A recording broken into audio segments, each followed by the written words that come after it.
மெரினா கடற்கரையில் உணவுப் பொருட்கள், பொம்மைகள், ஃபேன்சி பொருட்கள் விற்கும் கடைகள் தவிர வேறு எந்த கடைகளையும் அமைக்கக்கூடாது என சென்னை உயர்நீதிமன்றம் உத்தரவிட்டு இருக்கிறது.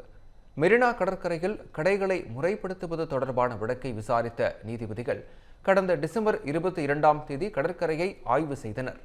இந்த வழக்கு மீண்டும் விசாரணைக்கு வந்தபோது தலைவர்களின் நினைவிடங்கள் அமைந்துள்ள பகுதியின் பின்புறமுள்ள பகுதியையும் நீலக்குடி சான்று பெற்ற பகுதியாக அறிவிக்க நடவடிக்கை எடுக்க வேண்டும் எனவும், நீலக்குடி சான்று பெற்ற பகுதிகளாக அறிவிக்கப்படும் பகுதிகளில் எந்த கடைகளையும் அமைக்கக்கூடாது என உத்தரவிட்டனர்.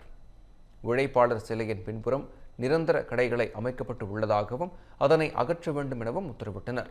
உலகில் வேறு எந்த கடற்கரையிலும் இவ்வளவு கடைகள் இல்லை எனவும், சாலையில் இருந்து கடலின் அழகை ரசிக்க முடியாத அளவுக்கு கடைகள் மறைப்பதால் கடைகளின் எண்ணிக்கையை குறைக்க வேண்டும் என நீதிபதிகள் அறிவுறுத்தினர்.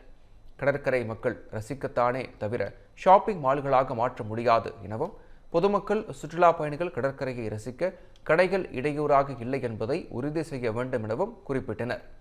கடைகளின் எண்ணிக்கையை குறைத்து புதிய திட்டத்தை தாக்கல் செய்ய மாநகராட்சிக்கு அவகாசம் வழங்கிய நீதிபதிகள் விசாரணையை ஜனவரி 8ஆம் தேதிக்கு ஒத்திவைத்தனர்.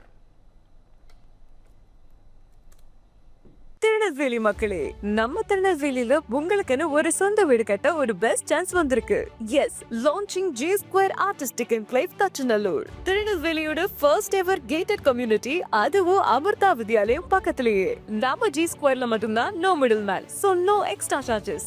அதனாலேயே market price 30 lakhs per cent இருக்கும்போது G Square பிரைஸ் ஒரு சென்ட்டுக்கு வெறும் 6.9 lakhsல கொடுக்க முடியுது. திருநெல்வேலியில எங்க வேணா தேடி பாருங்க, இதை விட கம்மியான பிரைஸ்ல இவ்ளோ தரமான கம்யூனிட்டி கிடைக்க வாய்ப்பே இல்ல.